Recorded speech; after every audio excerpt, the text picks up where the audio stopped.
normally, educational institution, we have certain rules and regulations, and sometimes we impose a penalty to the students. But it is not only the penalty that is important, and how it is taken by the students very important. I remember when I started my teaching career around 36 years back, one of the students, we had a rule: in case anybody smokes inside the premises, you will have to pay 6 rupees as penalty. At that time 6 rupees was a big amount, because my salary itself was 600 rupees. And one of the students, I remember, he went to the cashier and paid 6 rupees in left hand, and right hand he had a cigarette he was smoking. When I looked into immediately, I said, Mr. So-and-so, this is not the right way. You may have 6 rupees, but it is not correct, and you will have to avoid this. This will not be tolerated, and you can afford to pay 6 or 600 rupees. That is not. Institution will have its own value and ethics. We should shun it totally. That is the intention, and we are not imposing a penalty just to collect revenue to the institution, but let them have that fear. Let them have that fear that if they are paying a penalty, it is a crime, and they should not indulge in that. It's not the penalty amount is important, but once you are imposed the penalty, it conveys that you are in the wrong path. And I am telling you that, say, don't feel that when you go out from the institution, you will be protected or supported in the institution, because we are teachers. After parents and teachers, we have more responsibility in upbringing you, and with that sense we may excuse you. But the world is cruel. World will not tolerate this. And in fact, this after 14 years, and that boy met me in Nariman Point in Mumbai.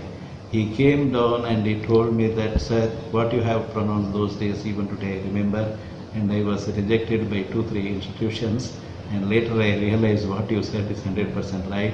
I corrected myself. Now I am more acceptable. I remain ever grateful to you. This is what one of the students said. And you see, this is what all our students should understand. Whenever certain guidelines are there, that is for the smooth administration. It is not just to collect a fine and all. Even when students are absent, we say that you have to pay the penalty. Once you pay the penalty, you should understand that we should not repeat the same thing. Not affordability, but you should understand it is not appreciated. All of us strictly adhere to the rules and regulations. That makes it different. Today in our country, we face indisciplinary. All these problems, it is because of the indiscipline.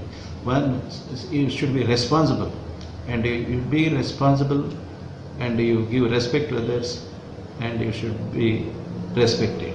And at the same time, self-respect if you have, you will not indulge in such things. This is the message I normally give to students, and all our students, they appreciate that, and wherever they go and they shine and they remember and they convey to me, that gives me more satisfaction. And added to that, in our day-to-day life also, as a teacher, it is not only to the students we are telling, even we should follow. We should not indulge in unsaid things and unwanted things. Our life itself, it should be an example, and probably most of the students will have my details or about my biodata than me. I have seen that our students, even they go back to my high school days, collect information, and they come and tell me. Fortunately, I maintained that right from the childhood till today, and that gives me additional strength. And that's why I tell our students, you may commit a mistake, but don't repeat it. And at the same time, when you join organization, right from the beginning, remember, you are followed and observed by many people. As you observe me, as you observe me, as you collected details from my background, you will also be like that. And all of you are going to a higher level, higher post. And when you reach that level, they will consider your past history. That's why maintain clean record. And I still remember one of them is in politics, is in MLC, and because of the environment, he was copying and taking excuse that others are also copying. And I went to him, I told him, so and so, Mr. So and so, say, one day you become a public figure. You may become a leader in politics, but at that time, if you continue like that will be pronounced, that may bring you bad name. Don't do that. In your own interest, I'm telling you.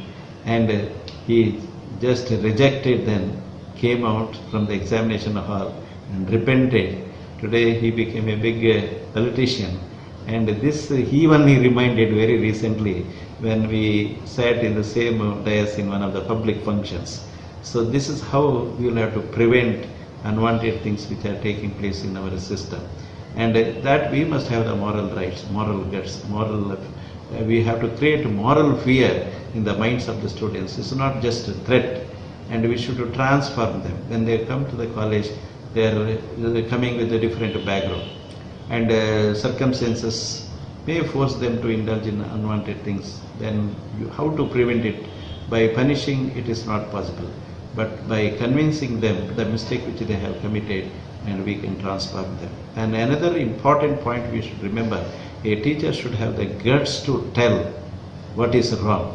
And many times our teachers hesitate to tell because of the student's background. That is wrong. Whatever may be our position, when we accept a teacher and they are our students, when they indulge in unwanted things, we must have the guts to tell that you are wrong and you have done such a thing that is not acceptable. Subsequently giving concession, it is a different issue. And that's why there is a very popular saying, ವಿದ್ಯೆ ಕಲಿಸದ ತಂದೆ, ಬುದ್ಧಿ ಹೇಳದ ಗುರು, ಬಿದ್ದಿರಲು ಬಂದು ನೋಡದ ತಾಯಿ, ಶುದ್ಧ ವೈರಿಗಳಯ್ಯ ಸರ್ವಜ್ಞ. And teacher should remember this. We have to tell what is right, what is wrong. And subsequently, if it is beyond your control, sometimes it happens. So whatever you do in society, so many things are happening, and you cannot claim excuses like that. And teachers are respected because of that. In our country, in our tradition, teachers are highly respected because of the ethics, the value system they follow, and individually also.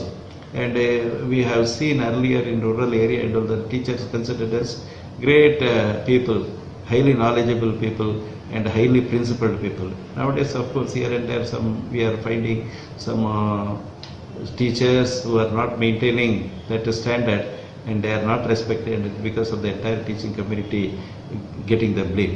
We should avoid, and let us retain that. Let us build that tradition in our country, and let all our teachers are highly respected in the society. Thank you.